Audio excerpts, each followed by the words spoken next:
तर मित्रांनो आता आपण पोहोचलो ते म्हणजे नाही का किल्ले पन्हाळ्यावरती आलो.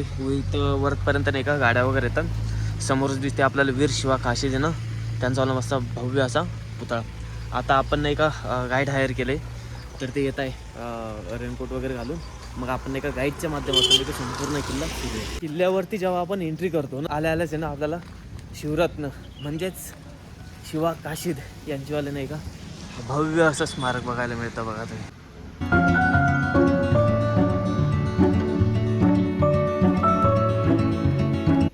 छत्रपती शिवाजीराजे ज्यावेळेला पहिल्यांदा ह्या गडावर ज्यावेळेला आले 350 वर्षापूर्वी, म्हणजे 365 वर्ष झाली. हो 28 नोव्हेंबर 1659ला छत्रपती शिवाजीराजांना हा गड जिंकून गेला गेला. म्हणजे ज्यावेळेला प्रतापगडच्या पायथ्याशी छत्रपती शिवाजीराजांनी अफजल खानचा वध केला 10 नोव्हेंबर 1659ला, त्यानंतर 18व्या दिवशी ह्या गडावर त्यांचं आगमन झालं, पदस्पर्शन झालं. ती या मार्गाने आले राजे. त्या किल्ल्याच्या आतमध्ये येण्यासाठी इथं 4 दरवाजे होते. त्यापैकी हा पहिला दरवाजा, अशीच दरवाजी पूर्वी ते दिसतं आपल्याला, पूर्वीचं बांधकाम दिसतं आपल्याला. पुढे 4था दरवाजा त्या ठिकाणी, ती गाडी आली ते तिथे ते राऊंड शेप दिसतो ना आपल्याला, तो बुरुज आहे. त्या बुरुजाला लागून आतमध्ये असंच तुम्हाला काय दिसेल तर डिझाईन दिसेल बांधकामाचं. ते आता पडलेलं आहे सगळं. वरती आपल्याला दिसतं का आपल्याला ते निलगिरीची झाडं, तिथून आतमध्ये एक कमान आहे, त्या कमानीतून किल्ल्याच्या आतमध्ये यायचं असा तो मार्ग. अच्छा, डायरेक्ट किल्ल्यामध्ये येऊ शकत नव्हता. तरी पूर्ण अशी अखंड भिंत होती, पडझड झालेली दिसतं ना आपल्याला, ती पूर्ण अशी भिंत होती. ते समोर ते वन विभागाचं ते दिसतं बोर्ड बघा, त्याला लागून जी भिंत आहे ना, अशी पूर्ण भिंत होती. त्या भिंतीच्या पलीकडच्या बाजूला 4 दरवाजे. तर हे 4 दरवाजे आहेत ना, 1 डिसेंबर 1844 मध्ये ब्रिटिशांनी उद्ध्वस्त केले. तोफेच्या गोळ्याने ह्या गडावर आक्रमण केलं गेलं. त्याआधी दरवाजे उद्ध्वस्त करून गडावर येण्यासाठी कच्चा मार्ग बनवला आणि तो मार्ग पक्का झाला 1888 मध्ये. आपले करवीरचे लोक राजा राजर्षी शाहू महाराज त्यांच्या राजवटीमध्ये तो मार्ग पक्का झाल्यानंतर किल्ल्यामध्ये रहदारी सुरू झाली. म्हणजे राजे लोकांची रथ येऊ लागली, बग्गी येऊ लागली. आणि 1 मे 1960ला महाराष्ट्र राज्य स्वतंत्र दर्जा मिळाल्यानंतर कोल्हापूर पन्हाळा हा स्टेट हायवे बनला. किल्ल्याच्या आतील उपरस्ती जे आहेत ते नगर परिषदेकडून डांबरीकरण सुरू झालं. त्यामुळे महाराष्ट्रातील असा हा एकमेव गडकोट डोंगरी किल्ला, पहाडी इलाक्याचा किल्ला, की ज्या गडावर आज आपण कमीत कमी 5 किलोमीटर गाडी घेऊन फिरू शकतो.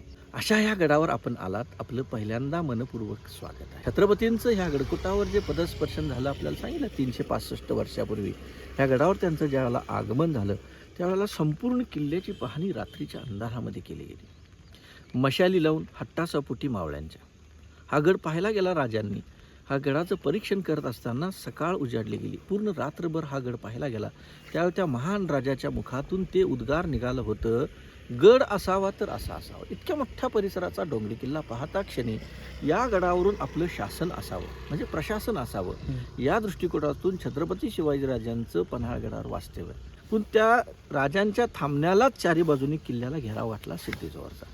तो वेढा किती लांबून होता, त्याच्या समोर टेकडी दिसते आपल्याला. हो, म्हणजे आपण इथून जर पाहिलं तटबंदीवरून तर जवळजवळ 1-2-2.5 किलोमीटर हवाई अंतरावर टेकडी आहे. म्हणजे आपण बाय रोड जायचं म्हटलं ना, 1-अर्धा किलोमीटर आहे बरं का ते. तर त्या टेकडीच्या पलीकडे इतक्या लांबून हे 2 किल्ले आहेत. हा पन्हाळगड आणि समोर दिसतं ना हा पावनगड. अच्छा, पावनगड म्हणजे ह्याचा रक्षक आहे. तो रक्षक का म्हटलं जातं तर याच्या बरोबर पलीकडच्या बाजूला, दक्षिणेच्या बाजूला कोल्हापूर आहे. आणि कोल्हापूरहून येताना छत्रपती शिवाजीराजांना गिरफ्तारीसाठी सिद्धी जोहरने पहिल्यांदा त्या गडावर तोफेचा मारा केला.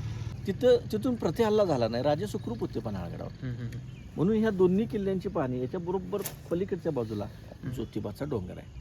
अच्छा, हे दोन्ही किल्ले पाहिल्यानंतर 4 बाजूने घेराव घालण्यासाठी इतक्या लांबून तो घेराव घातला गेला होता छत्रपतींना. 4 महिने 10 दिवस राजांचं त्यावेळेला पन्हाळगडावर वास्तव्य होतं. 12 जुलै 1660ला आषाढ पौर्णिमा होती. हा गड सोडणं भाग पडलं राजांना, कारण त्यांचा तो महत्त्वपूर्ण निर्णय. त्यावेळेला छत्रपती शिवाजीराजे पन्हाळा सोडून खेळणा गडाकडे, ज्याला आज आपण विशाळगड म्हणतो, त्या गडाकडे जात असताना पहिलं जे बलिदान दिलं राजांच्यासाठी ते वीर शिवा काशीद. त्यांचं जन्मस्थान हे का ते समोर दिसतं आपल्याला गाव का. अच्छा, या ठिकाणी त्यांचं जन्मस्थान, ज्या गावाला पूर्वी नबीपूर नाव होतं, आज नेबापूर या नावाने ओळखतो आपण. तर त्या गावाच्या लागूनच ही सगळी झाडी दिसते ना समोर, त्या झाडीमध्ये त्यांची समाधी आहे. सगळं पायऱ्या वगैरे म्हणजे सुशोभीकरण केलं. जायचं वगैरे ठरलं तर कसं जायचं समजा? त्या मार्गाने खाली तिकडे उतरावं लागतं त्याला. वीर शिवा काशीद त्यांना काय केलं, आपला पोशाख दिला गेला, म्हणजे त्यांना राजे बनवलं गेलं. उत्तरेच्या बाजूला 350 फूट खोल दरी आहे, म्हणजे ज्याला आपण राजदिंडी या नावाने आज ओळखतो. राजदिंडी का, तर राज म्हणजे राजा, दिंडी म्हणजे दरवाजा. दिंडी दरवाजातून त्यांना पहिल्यांदा उतरवलं गेलं अगोदर, आणि पूर्व दिशेला पालखी निघून गेली. गिरफ्तारी होता क्षणी चारी बाजूच्या घेरावामध्ये वार्ता काय पसरली, राजे छत्रपती शिवाजी गिरफ्तार झालेला आहे. म्हणजे त्यावेळेला ते सर्व लोक गाफील राहिले गेले, आणि त्याचा फायदा उचलून राजे निघून गेले विशाळगडला पश्चिमेच्या बाजूने. आता हा जो चार दरवाजा आहे ना, म्हणजे हा किल्ल्याचा प्रमुख एंट्रन्स किंवा प्रमुख गेट त्यावेळेचा सुद्धा. आता आपण थोडंसं खाली जाऊया, आणि हा जो पहिला दरवाजा आहे ना, त्याच्यावर थोडंसं अवशेष वगैरे बघूया, मग जाऊया आपण ते नाही का जी वीर शिवा काशीद ते त्यांच्यावाल्या पुतळ्याकडे. आता हा रस्ता तर संपूर्णपणे नाही का पडीक झालेला आहे, इकडं कोणी येत पण नाही, ट्रेकिंग वगैरे पण करत नाही. हा असणार आहे हा पहिला बुरुज, इथं हा दरवाजा होता, दरवाजाचे अवशेष वगैरे असणार इथं. आणि इथं आल्याच नंतर नाही का, इथं जसं की आपल्याला गाईड दादांनी सांगितलं की इथं 4 दरवाजे होते म्हणून, आणि नंतर मग ते गडावरती प्रवेश होणार. तर गडावरती प्रवेश कुठं होणार, तर त्या साईडला आणि बाजूला समोरच आपल्याला आहे ना मोठंसं हे पाण्याचं कुंड बघायला मिळतं, आणि तसं मग एंट्रन्स तिकडे जाणार. आता हे नंतरच्या काळामध्ये नाही का हे एंट्रन्स किल्ल्यामध्ये इकडल्या साईडला जात आहे. हा छोटासा व्हिडिओ मला कसा वाटला हे कमेंट सेक्शन मध्ये नक्कीच सांगा. मागील जर कधी तुम्ही एपिसोड बघितले नसतात तर ते बघा, आणि पुढील सुद्धा एपिसोड नाही का डेली सकाळी 10 वाजेला येणार आहे, तर त्यांना सुद्धा नक्कीच बघा. आणि जर कधी चॅनलला आतापर्यंत सबस्क्राईब नसेल केलं तर चॅनलला सुद्धा सबस्क्राईब करा, व्हिडिओला लाईक करा, हाईपचं बटन असेल तर त्या बटनाला सुद्धा क्लिक करा. तर चला भेटूया मग पुढील एपिसोड मध्ये.